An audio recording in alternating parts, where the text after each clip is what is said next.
No one expected Ellis Gannon to raise his hand. Not in that auction barn, not for that horse, not after years of being called too soft for the West. But when a dying Mustang collapsed in the ring, trembling, forgotten, and laughed at, something inside Ellis snapped. He didn't see a lost cause.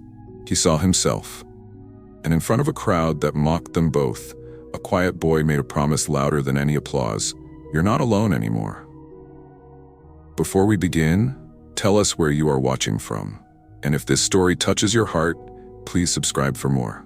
The wind in Billings, Montana, always seemed to carry a story. That morning, it was sharp and dry, cutting across the rolling prairie like a blade through parchment. Dust curled through the air in slow, lazy spirals, and the sky, faded denim blue, hung wide and cloudless above the endless grasslands.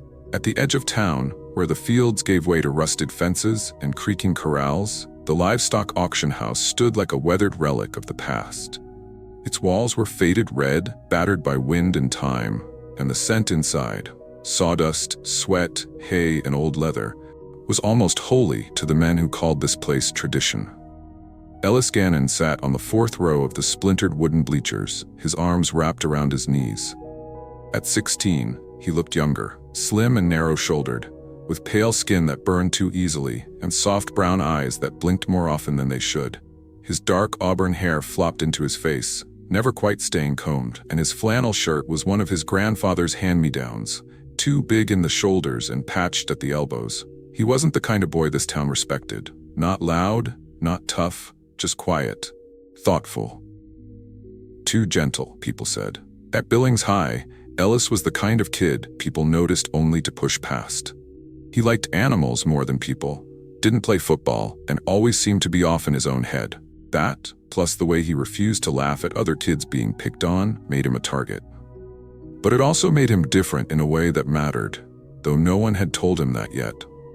Today, he wasn't at the auction with friends. He had no brothers slapping him on the back, no father showing him the ropes. He sat alone, 2 rows behind a pair of ranchers who hadn't bothered to acknowledge him. But Ellis didn't mind. He had saved for this. Months of cleaning stalls, repairing fence lines, and stacking feed bags at the local co-op. Every dollar folded tight in his back pocket felt like a small rebellion, and somewhere inside, he hoped it would be enough. The auctioneer, a barrel-chested man named Dwayne Kilmer, sunburnt and sharp-eyed, stood at the front of the ring with a microphone in one hand and a gavel in the other. His white mustache curled over his lip like a sleeping ferret. "Next up," he barked, "we got a fine specimen, depending on your definition of fine, that is." A few people laughed. Others just looked bored. But Ellis's heart beat harder as the gate opened. What stepped into the ring wasn't fine by any rancher's measure. The Mustang's coat was a dull, dusty bay, stretched thin over visible ribs and jutting hips. His mane hung in tangled clumps, and one of his hind legs trembled with every step. But what stopped Ellis cold were the eyes, wide, ringed in white, and full of panic. There was no fire left in them, only the raw echo of fear. "He's a bag of bones," someone muttered near the front. "Probably won't make it through the week." A ripple of laughter, a few groans. Dwayne tapped his mic. "All right, who wants to start the pity party at $100? Silence. Ellis's fingers tightened on the edge of his seat. He felt a strange pressure building behind his ribs, like grief trying to find a voice. That horse, he was too far gone, too scared, too alone, and somehow Ellis understood him. Another chuckle came from the crowd. He'd make a better ghost story than a gelding. Ellis stood. No one noticed at first, but when he stepped forward and raised his hand, Dwayne blinked. "What's that, son?" $480, Ellis said, voice steady but low. "Cash." The bleachers creaked with shifting bodies. People turned. Someone snorted. Another voice said, "Kid, you get lost on the way to the lemonade stand?" Ellis's face flushed, but he didn't lower his hand. Dwayne looked at him for a moment, long enough that Ellis wondered if the man might laugh too. But then he shrugged and brought the gavel down with a loud crack. "Sold. To the boy with more heart than sense." As Ellis stepped into the ring, the Mustang didn't flinch. He stood frozen, sides heaving, as if waiting for the next insult to land. Ellis didn't reach for him. He just stood nearby, whispering something under his breath, words meant for no one else. Outside the barn, the wind had picked up again, tugging at Ellis's sleeves as he led the horse, slowly, carefully, toward the old rust-colored pickup waiting in the dirt lot. The trailer wasn't fancy, but it would do. Hank Gannon stood by the open tailgate, arms crossed, face hard as carved sandstone.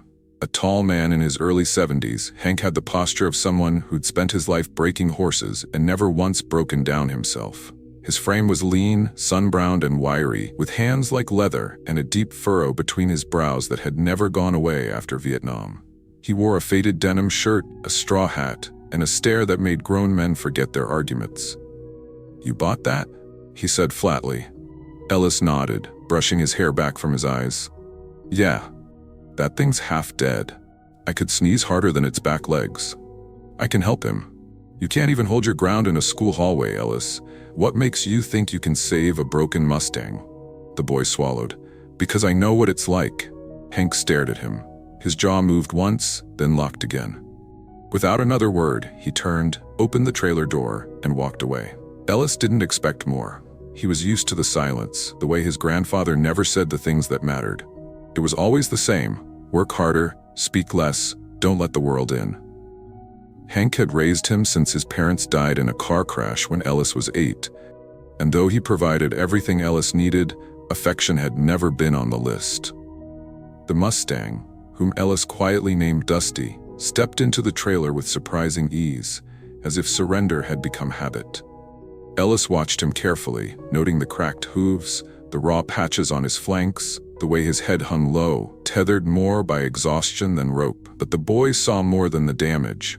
He saw the fight still hidden behind those hollow eyes. A flicker of something. Not trust, not yet, but maybe the memory of it.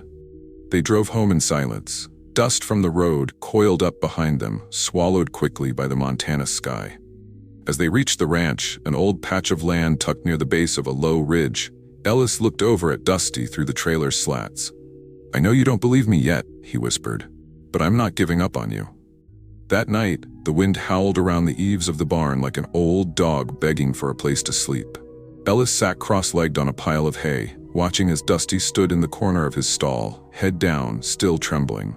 No words, no touching, just time, just presence. The sun rose over the Gannon ranch with a shy sort of light, amber and low, stretching its fingers across the frost-hardened ground like a promise not yet spoken. Billings was quiet at that hour, save for the distant rumble of a tractor or the soft crow of a rooster that always sounded like it was giving up before it even began. Inside the weather-beaten barn, the silence was nearly sacred, broken only by the rustling of hay and the soft shuffle of hooves. Dusty stood motionless in the far corner of his stall. The brown Mustang, barely 4 years old, still looked like a ghost of what a horse should be. Ribs visible, tail tangled, hooves dry and cracked at the edges. He stared through the wooden slats of the barn wall as if trying to see something far beyond the fences. He didn't flinch when Ellis entered, but he didn't look at him either. Ellis Gannon was already used to that. It had been 2 days since the auction, and he'd spent every hour he could in the barn.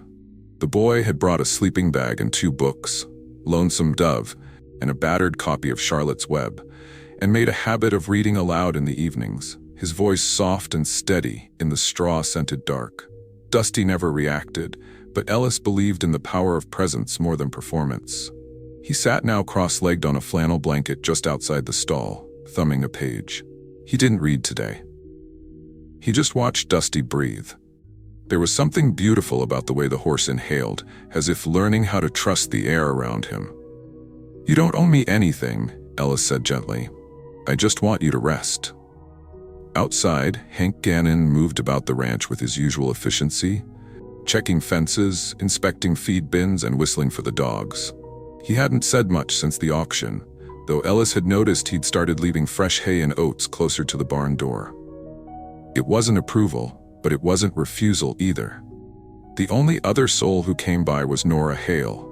She arrived unannounced just before noon, her rust-colored truck rumbling to a stop near the chicken coop. Nora was the local vet technician, late 20s, tall and broad-shouldered, with ash-blonde hair always tied back in a bandana. She wore denim coveralls, a Carhartt vest, and had the kind of walk that meant she didn't have time for nonsense. Her voice was brisk, her eyes the color of lake ice, and her sense of humor, dry as prairie dust, only showed up when you weren't looking for it.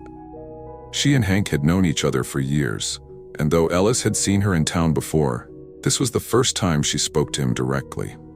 "So you're the kid who bought the skeleton," she said, stepping down from her truck with a small leather kit in hand. Ellis nodded. "His name's Dusty." "Fitting." She walked past him toward the stall, giving the horse a once-over without stepping too close. "He's scared of his own shadow, isn't he? He doesn't trust people. Neither do I, but at least I bite less." She crouched and pulled a stethoscope from her bag. "Mind if I take a look?" Ellis shook his head. Dusty watched Nora but didn't move. The way she approached, low, slow, no sudden motion, was the kind of grace only learned through years of handling bruised things. After a few minutes of silent examination, she straightened. "He's underweight, dehydrated, and his left hock swollen. Could be trauma, maybe arthritis starting early. Not a death sentence, but he's gonna need time." "I've got time," Ellis said quietly. Nora studied him for a moment. "You know how to wrap a leg?" "I can learn. I'll show you tomorrow. Don't kill him before then." She gave him a half smile, rare and fleeting, before heading back to her truck. "And tell your grandpa he still owes me a fence post." That night, as the stars blinked one by one into place, Ellis sat against the stall wall again, knees pulled to his chest, reading aloud from Charlotte's Web. Dusty didn't move, but for the first time, his ears tilted slightly toward the sound. Ellis noticed. He didn't say anything about it. Didn't want to spook the moment. He just kept reading. At some point during the night, Ellis fell asleep. His cheek rested against the folded edge of the sleeping bag, and the book lay open beside him. Sometime after midnight, Dusty stepped forward slowly, cautiously, until his nose hovered just inches from the boy's shoulder. He sniffed once, then twice. And then, just briefly, he lowered his head and exhaled, warm breath brushing the edge of Ellis's flannel collar. By morning, the boy and the horse were in their usual places. Ellis outside the stall, Dusty inside. But something had shifted. The wall between them, invisible and quiet, had cracked just a little. Later that day, Ellis wandered through the old shed out behind the barn looking for extra blankets and came across a stack of boxes he hadn't touched in years. They smelled of cedar and dust. Inside one was a small metal tin, rusting at the hinges. When he pried it open, he found photos, snapshots from a world that no longer existed. A picture of him at age 6, sitting on his dad's lap, both of them wearing matching cowboy hats. Another of his mom, arms wide, chasing chickens across the backyard while laughing. He sat on the floor with the box, the wind whispering through the cracks in the wood. The memory of the crash came slowly. The rain, the headlights, the sickening silence that followed. Ellis rarely let himself think of it. But today, holding those photos, he did. When his parents died, Hank hadn't cried. He just showed up at the hospital with a duffel bag and a box of corn muffins, told Ellis to get in the truck. "You're with me now," he'd said, like it was a duty more than a choice. There had been no bedtime stories, no long hugs, just chores and early mornings and rules. Ellis had tried for years to be what Hank wanted, but he was not made of barbed wire and grit. He was made of quieter things. And now, sitting in the barn beside a horse that flinched at kindness, Ellis finally saw himself more clearly. Not as someone who didn't belong, but as someone who had survived. When he returned to the barn that evening, Dusty didn't retreat to the corner. He stood near the gate, head raised, watching the boy come near. Ellis didn't smile. He just whispered, "Hey buddy," and settled in for another night. By early March, Billings began to shrug off the worst of winter. The snowmelt turned fields into rivers of mud, and light returned to the mornings like a timid guest. At the Gannon Ranch, signs of thaw were everywhere. Drips from the eaves, shoots of green beneath the frost-hardened grass, and the steadier steps of a Mustang who no longer hid in the shadows. Dusty's ribs were still visible, but there was life in his gait now. He had begun to meet Ellis at the stall gate each morning, ears pricked forward, eyes no longer wide with fear. The trust between them was quiet but real, built over hours of brush of walking, whispering, and just being. Each day, Ellis jotted progress notes in a little blue notebook he kept in his flannel pocket. Notes he never showed to anyone, not even Hank. That Friday, Ellis decided to go into town. He needed grain from the feed store and bolts for the broken hinge on Dusty's stall door. Hank offered to drive, which surprised Ellis. His grandfather rarely left the ranch unless absolutely necessary. He didn't explain the gesture, and Ellis didn't ask. They rode in silence, the way they always did. They stopped first at Whitman's Hardware, then at Grady's Feed and Supply. It was nearly noon when Hank pulled the truck in front of the Prairie Spoon, the town's only diner. It was an old place, housed in a converted barn with faded red paint and a flickering neon sign that read "Open," even when it wasn't. Inside, it smelled of bacon grease and burnt coffee and the same vinyl booth that had been there since the 70s. The diner was half full. Ranchers in flannel and jeans, truckers passing through, and a group of high school kids crowded in the back corner. Ellis recognized them immediately. At the center of the table sat Clay Dorsey. Clay was 17, with a square jaw and a crooked grin that didn't quite reach his eyes. His blonde hair was always perfect, his boots polished even when it hadn't rained in weeks. He was the son of Randall Dorsey, one of the biggest cattlemen in the county, and he carried that confidence like a weapon. Clay had a sharp tongue, a charming drawl, and a tendency to humiliate those he saw as lesser. He and Ellis had never been friends. In fact, Clay had once duct-taped a copy of Black Beauty to Ellis's locker just to make a point. As Ellis and Hank made their way to the counter, Clay spotted them. Well, he said, his voice just loud enough. Look who came crawling out of the barn. Ellis tried to ignore him, sliding onto a stool and focusing on the chipped menu. But Clay wasn't finished. Hey Gannon, that skeleton horse still breathing? Or did it finally fall over from shame? The other boys laughed. That Ellis's jaw tightened, but he kept his eyes down. Then Clay added, Heard a rumor you're entering that thing in the Spring Valley Rodeo next month. That true? Because if it is... He let the sentence hang like a trap. Ellis looked up. Why do you care? Clay leaned back in his booth. Just curious if I need to be there when the ambulance shows up. I mean, I've seen fence posts with more stamina than that nag of yours. Ellis didn't respond. Hank, who had been silent beside him, stirred his coffee with the same slow, deliberate rhythm he used for sharpening blades. You know what? Clay continued. I'll even make it interesting. You ride that horse in the main ring. I'll bet you $50 he doesn't make it halfway through. Ellis felt the heat rise in his neck. Clay wasn't challenging the horse. He was challenging him, questioning his worth, his courage, his belief in something no one else believed in. He didn't answer. Not yet. But the words were already burning behind his ribs. Back at the ranch, Ellis brushed Dusty in silence. The horse's coat had begun to shine again, and there were even hints of muscle forming beneath the skin.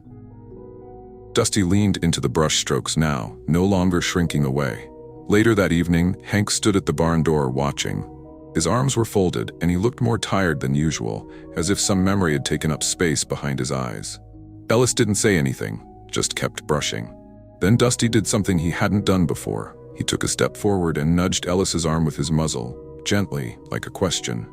Hank saw it. He cleared his throat. Well, he's not dead yet. Ellis glanced over. No, sir. Hank rubbed the back of his neck. You're doing something right, whatever it is. Ellis waited, unsure if more would follow. It didn't. But Hank didn't walk away either. After a long pause, he added, You really thinking about that rodeo? Ellis hesitated, then nodded. I am. He's not ready.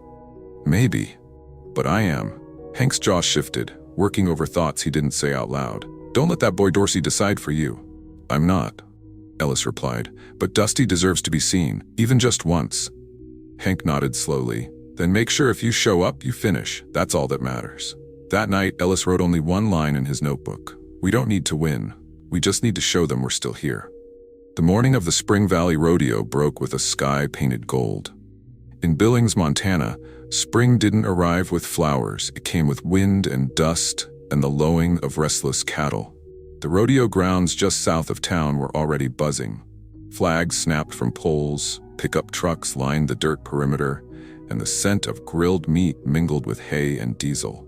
Loudspeakers crackled overhead as volunteers shouted directions, and the announcer's voice boomed across the arena like rolling thunder. Ellis Gannon adjusted the lead rope on Dusty's halter and ran a hand along the Mustang's neck. The horse was lean, but not skeletal. His coat had taken on a warm sheen, his frame now wrapped in lean muscle instead of brittle angles. He was still not the strongest horse on the field, but he held his head higher, his eyes clearer. They stood together in the holding pen near the entrance gate, just minutes from their turn.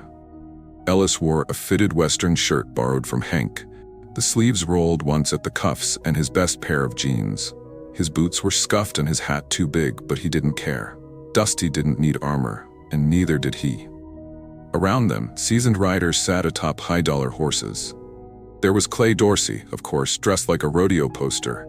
Snug, pearl-snap shirt, embroidered saddle blanket, and a palomino that looked like it had never known a bad day. He didn't look at Ellis, but Ellis could feel the weight of his smirk from across the grounds. In the bleachers, Hank Gannon sat beside Nora Hale, who had traded her usual overalls for a flannel jacket and jeans, still practical but surprisingly clean. She held a notepad in one hand and a bottle of iced tea in the other. "Think he'll finish?" she asked without looking at Hank. Hank squinted toward the arena. "Doesn't matter, he showed up." The announcer called Ellis's name. The crowd hushed, then murmured. Most didn't know who he was, but a few did. And a few, remembering that broken Mustang from the auction, leaned forward. Ellis mounted with slow care, one hand on the horn, the other steadying Dusty. The horse flinched slightly but didn't resist. As the gate creaked open, they stepped into the dirt ring, where hundreds of eyes waited, some curious, some mocking, some quietly hopeful. The first obstacle was a set of barrels, tight turns that required control and confidence. Dusty approached them with cautious steps. Ellis didn't push. He let the Mustang move at his own rhythm, guiding with touch more than command. Dusty hesitated, then took the first turn clean. A ripple moved through the crowd. Next came a low jump, not high, but wide. Ellis felt Dusty gather beneath him, uncertain but willing. As they lifted together, the silence in the arena felt almost holy. Dusty landed with a soft thud and stumbled slightly but kept going. The crowd, frozen, began to cheer. Not loudly, but genuinely. At the final marker, a weave through narrow posts, Dusty slowed. His breath came hard, foam lining the bit, but his ears were forward. Ellis whispered something no one else could hear, and Dusty moved. They finished the course in just under 2 minutes. No records broken, no ribbons earned. But when they reached the final line, the arena erupted. People stood. Applause rained down like thunder. In the front row, an old man in a faded army jacket wiped his eyes. Even Clay Dorsey, leaning on the rail with arms folded, didn't speak. As Ellis dismounted, Dusty's sides heaved with exhaustion. Ellis leaned his forehead to the Mustangs, whispering thanks not just for the ride, but for surviving it all. In the stables afterward, a man approached, tall, wiry, with sun-spotted skin and an easy gait. He wore a crisp shirt tucked into dark jeans and walked with a cane, not because he needed it, but because it had become part of his silhouette. He had sharp features softened by age and eyes like well-worn leather. "Ellis Gannon?" he said, extending a hand. "Yes, sir," Ellis replied, brushing sweat from his brow. The man smiled. "Name's Marlon Cade. I train performance horses, been doing it since before you were born. I watched you in that Mustang just now. Thought it was gonna break my heart, but it didn't. That horse, he's got grit." "Thank you," Ellis said carefully, unsure where this was going. "I don't say this often," Cade continued, "but I see potential. That horse moves like he's reading you. That kind of connection you can't teach, but you can build on it. With the right training, Dusty could be something special. Real special." Ellis felt Dusty shift behind him, as if sensing the change in the air. Marlon's gaze softened. "I'd like to buy him. Or, if you won't sell, consider sending him to my facility in Wyoming. I'll cover costs, train him up. You'd still be part of it. Think of it as a partnership." Ellis didn't answer immediately. He looked at Dusty, sweaty, tired but calm, and remembered the cold morning they first met. The stall in the dark. The hours spent just breathing beside him. He knew then what his answer would be, but he didn't give it just yet. "I appreciate that," Ellis said quietly. "I really do, but I need to think about it." Cade nodded. "Fair, but don't take too long. Talent like that deserves a bigger ring." As the man turned and disappeared into the crowd, Ellis leaned against the stable wall, heart pounding. Not from the ride, but from the decision that now loomed.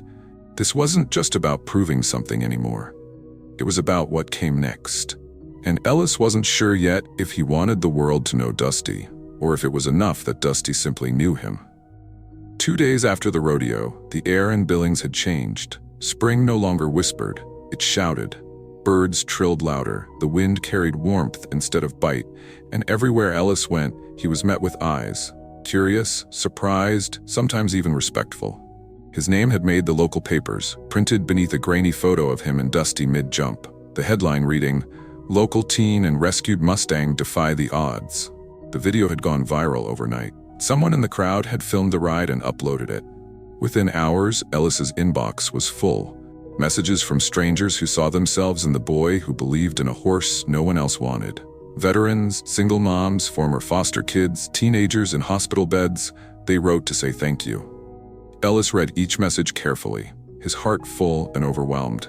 But he hadn't replied to Marlon Cade. Dusty stood in the pasture now, healthier than he'd ever looked.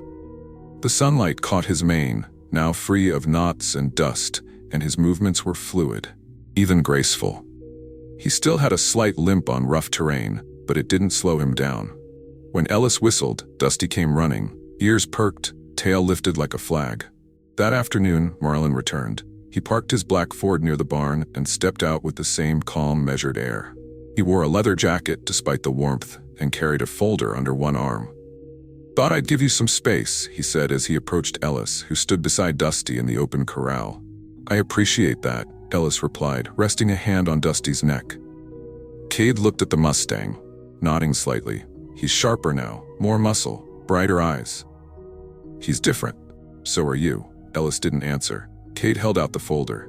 "Here's the paperwork, no pressure. I know you care about him, but I see potential. Real, national-level potential. The right trainer, the right exposure. This horse could change lives, yours included." Ellis flipped the folder open.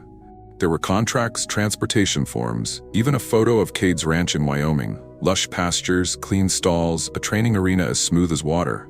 It was tempting, but Ellis looked at Dusty again. The Mustang was watching him, not with fear, not with hunger, but with something like recognition. Ellis closed the folder and handed it back. "Thank you. But he's not for sale, not for training. He's my friend." Cade paused. "You sure?" Ellis nodded. "I didn't rescue him to turn him into something else. I rescued him so he could be exactly who he is." For a long moment, Cade said nothing. Then he smiled, not with condescension, but something that resembled respect. "Well," he said, tucking the folder back beneath his arm, "that's rare these days. Take care of him." As Cade drove off, Hank Gannon emerged from the barn, wiping grease from his hands. He didn't speak right away, but his eyes tracked the truck disappearing down the gravel road. "You turned down a hell of a deal," he said. "I know. You might have made something out of that horse. I already did." Hank's face didn't change, but his silence deepened into something more approving. "Then what now?" Ellis hesitated. "Then, I want to do more. There are other Dustys out there, and other kids like me."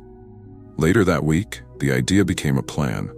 With Hank's help, Ellis cleaned out the western side of the barn, reinforced the fencing around the east pasture, and reached out to Nora Hale for contacts. They called the program Second Stride, a space for abandoned horses and forgotten kids to meet halfway, to rebuild not from strength but from stillness. The first participant was Willow Martinez. Willow was 9, quiet and painfully small for her age. She had lived in the foster system for as long as she could remember, shuttled between group homes and temporary placements. Her file said she had trust issues. She had a chipped front tooth, a worn hoodie 3 sizes too big, and deep brown eyes that never seemed to blink. She didn't speak when she arrived, just stood with her arms folded and her jaw set like flint. Ellis introduced her to Lucky, an old gelding with a swayback and a graying muzzle who'd once been used for pony rides at county fairs. He had one cloudy eye and a habit of leaning into people like he thought he could disappear into them. He wasn't pretty, but he was kind. At first, Willow ignored him. She sat on the fence rail, arms crossed, shoes scuffing the dirt. But Lucky stood nearby, unmoving, patient. When she came back the next day, he was there again. And the next. On the 4th day, she reached out and touched his neck. On the 5th, she fed him a carrot. On the 6th, she smiled. Not a wide smile, not even full, but enough. "I think he knows what it's like," she said to Ellis. "To be what? To not be wanted." Ellis swallowed. "He's wanted now." She nodded. So am I. Over the next month, more children came, some from foster homes, some from juvenile detention, some from schools where their names had become punchlines. They groomed horses, walked trails, sat in circles, and told stories without needing to speak. The town took notice. First with skepticism, then with interest. The local news did a follow-up story. Donations arrived.